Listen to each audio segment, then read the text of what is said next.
You're listening to the Reds Podcast. This is episode number 136. I had an interesting experience last night, and I've got some great advice for podcasters, bloggers, anybody doing interviews or presentations. That's coming up.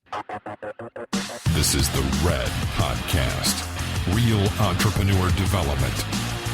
Make more money, work less, and live a life of freedom. No BS advice that really works.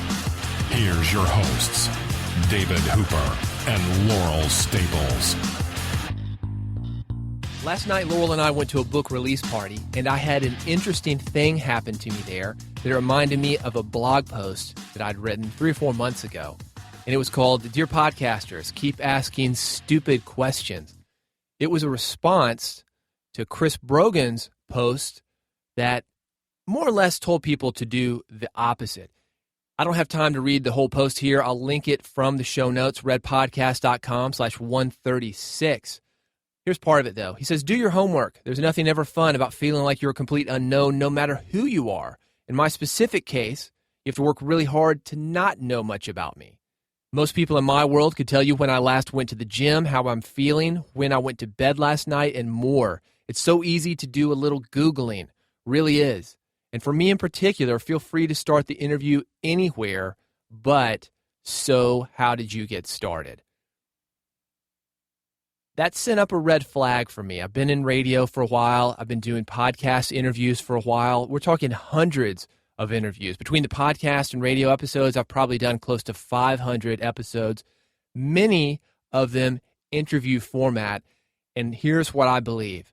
I believe that if you don't ask these questions, such as, how did you get started, you're doing your audience a huge disservice. You can't expect that everybody in your audience is going to know who you're interviewing or why you're interviewing him. This is not just for podcasters. This is for people that are doing group facilitation. This is for people who are moderating panels. This is for people that are doing any kind of public speaking. These questions are important. The question of how did you get started is especially important. Everybody has an origin story. If you think about Superman, for example, origin story. Without the origin story, the fact that he's flying around and has all these superpowers, it doesn't make much sense. The origin story is what makes everything have sense. People with media training know this. Famous people also know this. So you shouldn't be embarrassed to ask questions like, how did you get started? I had a great example on my music business radio show. I'm going to play it for you here. This is a guy named Jim Peterick, and Jim has answered this question, I guarantee you, hundreds and hundreds of times. You probably don't know the name Jim Peterick. You might not even know his band, but you will know the song. I asked him the story behind that song, and here's what he said to me. Play the answer machine, and I hear one from my sister, hear one from my buddy, and then, hey, yo, Jim, give me a call. It's Sylvester Stallone. That's a nice answering machine you got there. And I'm going, yeah, right, whatever, you know. And I call him back. If it is, it is. If it ain't, I've been, what do they call that? Punked. I've been punked.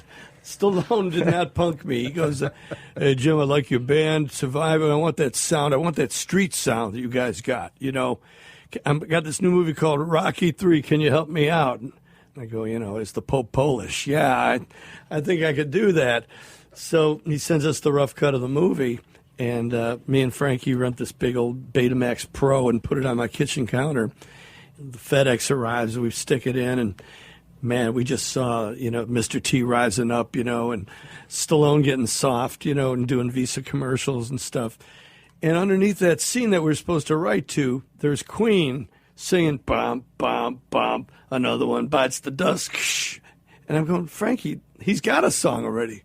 And so I called Stallone. He goes, oh, no, we can't use that one. We couldn't get the rights to it. Wow. You know, so every day when I say my prayers, I thank Freddie Mercury for that one. For turning that one down. Yeah.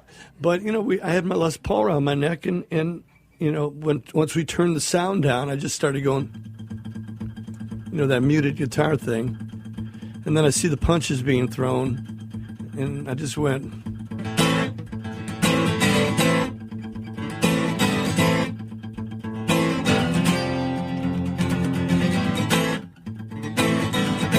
wait a little while.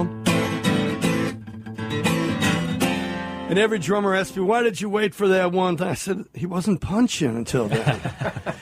That's amazing. I want you to think about this. That song is 30 years old, but it sounds like it's brand new. It sounds like that story is brand new, even though he's told it hundreds of times. He knows that this is the first time you've probably heard it, and he's not going to shortcut his audience by acting like, oh, you've already heard this. Don't you know who I am? Haven't you Googled it? Anybody can Google it. Everybody knows this song.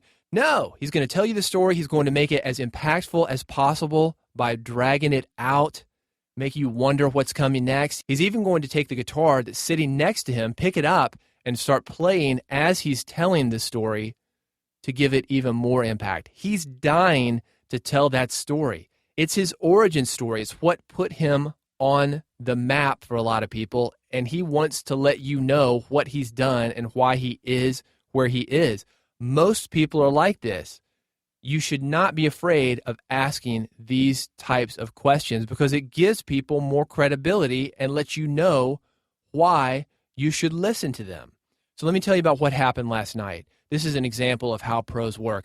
Laurel and I went to the book release party for John Acuff's new book. It's called Do Over. When he saw me, he walked up to me and was telling me about being on a podcast called The Moment with Brian Koppelman. You might not be familiar with Brian Koppelman. His story is that he discovered Tracy Chapman was in the music business, got this podcast via ESPN, The Moment with Brian Koppelman. Check it out. The first question that he asked John has 3 books, Do Over is the third. He mentioned loving the first book, not being into the second book, but loving the third book. He started the interview with that kind of honesty. And that's another thing that you need to keep in mind when you're doing interviews, when you're doing panels. The audience knows. Don't underestimate the audience. They're not idiots. They know when you're kissing up to a guest. And you need to know, as the host, that this is your show. You cannot be intimidated by guests, no matter how famous they are or how famous they think they are. John's case, very well-known, New York Times bestseller. He was aching to be asked that question. This is the discussion that everybody's afraid to ask him because he has had so much success. Like, hey, what were you thinking there on that second book? Let's talk about the third book. How did you get your groove back? Let's do it. And they go into this discussion. You know your audience way better than your guest does. So when they come into your domain, you should feel free to ask a guest anything that you want. The guest doesn't have to answer. And sometimes that's going to happen. I've had guests that get frustrated. I had a guest say, this interview is over. Well-known guy. Just stand up, take me back to my hotel now. He was done. And it wasn't from me asking him any crazy questions. Sometimes people just get agitated. That happens. But you owe it to your audience to ask these questions. Don't just give them the basic kind of Fox News interview when they've got somebody super conservative on there. And this isn't really meant to be political, but Sean Hannity, worst interviewer ever. Worst. When he's got a conservative person on there, doesn't ask the hard questions. He just basically toes the company line. And when he has somebody that he doesn't like, he just talks over them, doesn't ask them any questions at all. Regardless of your politics, I think we can agree that anybody who does that, not a great interviewer. I like the fact that when the guest steps into his studio, it's his domain and he takes charge. But you've got to ask the questions that people are wondering about, and you've got to let your guest actually answer them. Here's the bottom line. Don't play small. Don't play small. Sometimes your guest is going to disagree with you.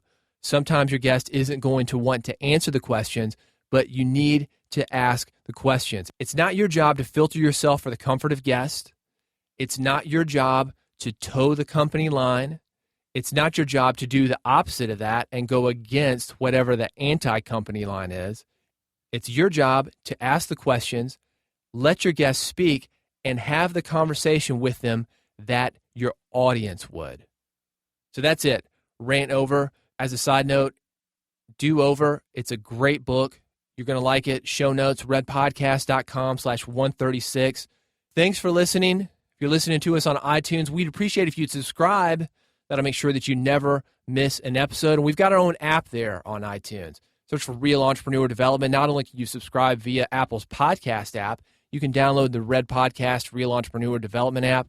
Also got one for Android, available via the Amazon App Store and Google Play.